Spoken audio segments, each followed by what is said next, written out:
Hi, hello everyone. Welcome, welcome.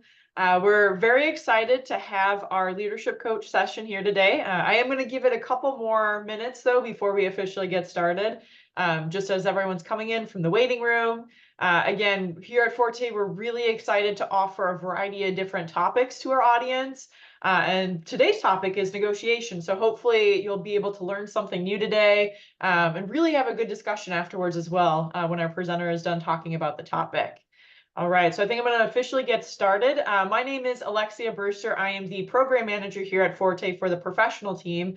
So I work with specifically the audience that is post college or master's programs, and just kind of helping you do that professional development within your day-to-day life.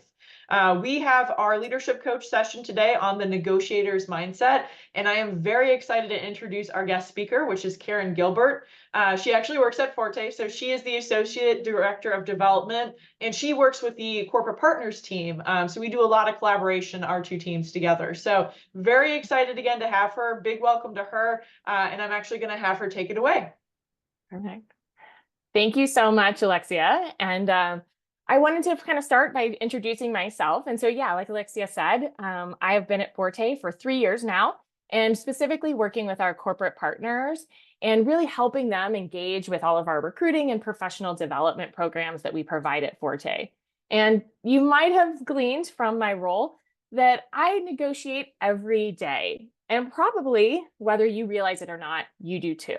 So I'm just so excited to be here to talk to you about the art of negotiation, because really mastering the skills of negotiation will help you strengthen your personal and professional relationships and allow you to advance in your career. So today we're going to start by kind of giving an overview of what we'll talk about. First, we'll cover the different styles of negotiation and the best use cases. And then I really want to dive into the advantages that women bring as negotiators to the table. And then finally, we'll open it up to that discussion and questions that Alexia mentioned at the end. So let's kick it off. So first, we have our competitive style. And this is kind of that, what you might have, that old school thought of negotiations. It's that winner takes all, but it's a really naive view. And especially when you're thinking about the workplace and negotiating in the workplace, because negotiation should be about relationship building. And this isn't going to be the best style for you to engage with when you're doing that. Next, we have accommodating.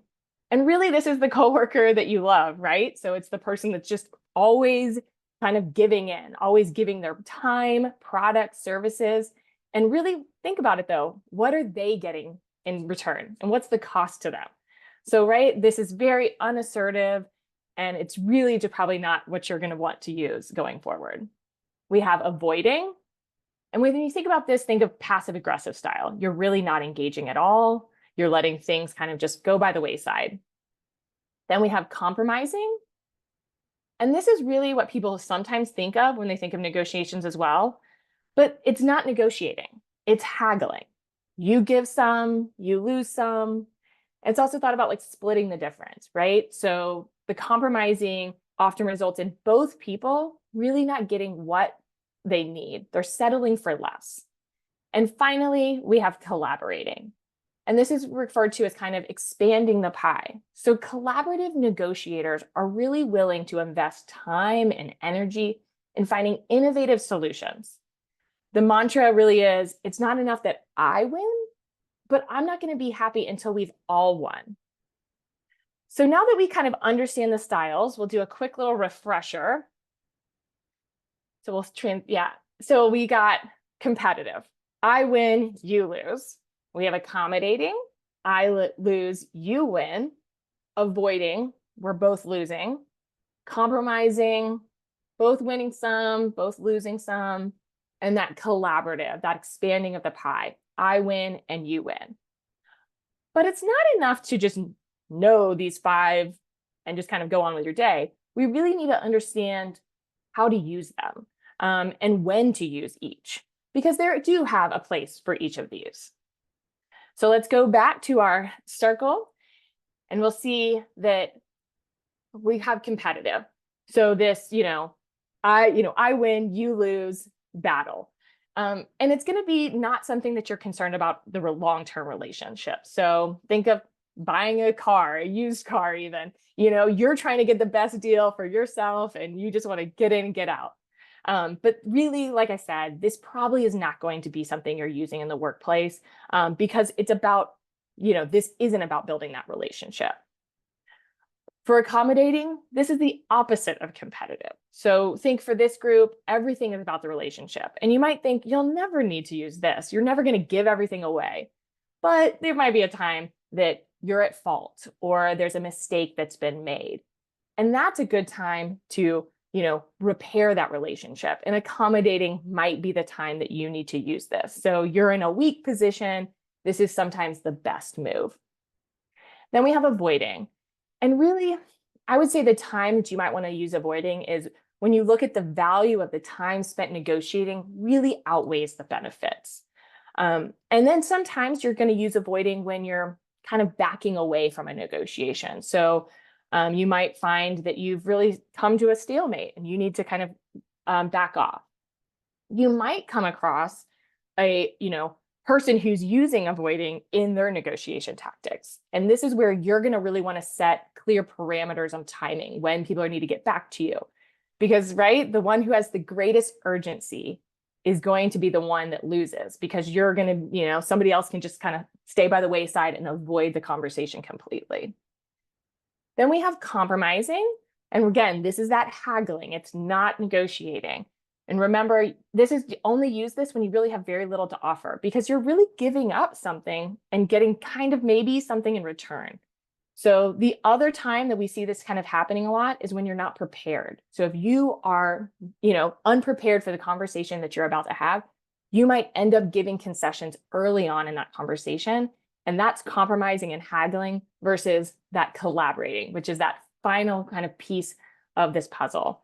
So a lot of people confuse this again, win-win with compromising, but they're different. With compromising, each side is giving a little bit and and not giving up anything. We're really working together to come up with innovative solutions to solve that negotiation.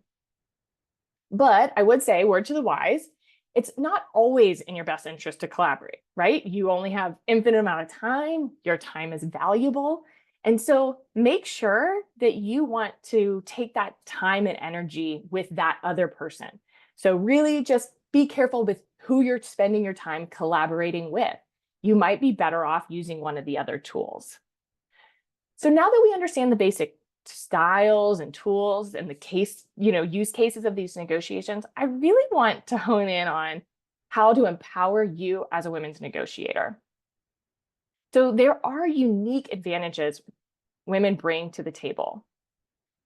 So there's that old school thought the negotiation is like a battlefield with winners and losers. And there is that style, right? We talked about it with competitiveness. But we also learned that the best way to negotiate is to collaborate and to find a win-win solution. So researchers have really found that women possess unique advantages of negotiation, including that relationship building and problem solving. So let's use it to our advantage. We can rethink the way we're walking into negotiations as a relationship building, collaborative problem solving, and that can be much more empowering. And that kind of takes away that daunting negativeness of that winner takes all approach that we've kind of been taught.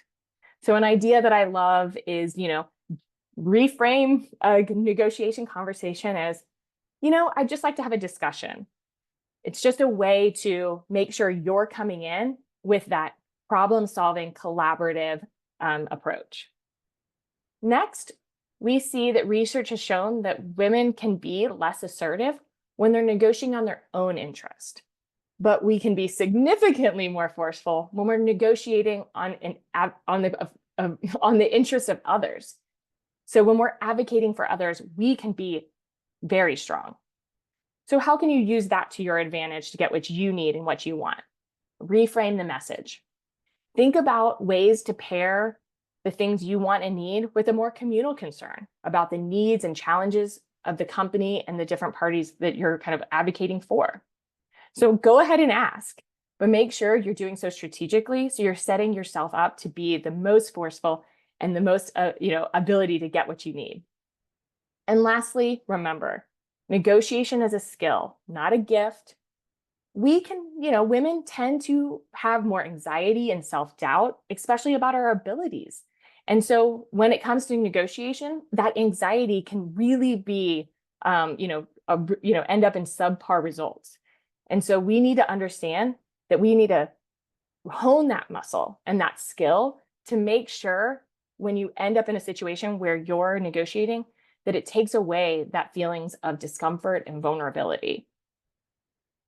So now that we've really kind of seen the different styles of negotiation, the use cases of them, and then really what women can bring to the table as negotiators, I want to turn it over to you. And so we can have a wonderful discussion about, what are the next steps in your career to make negotiation better?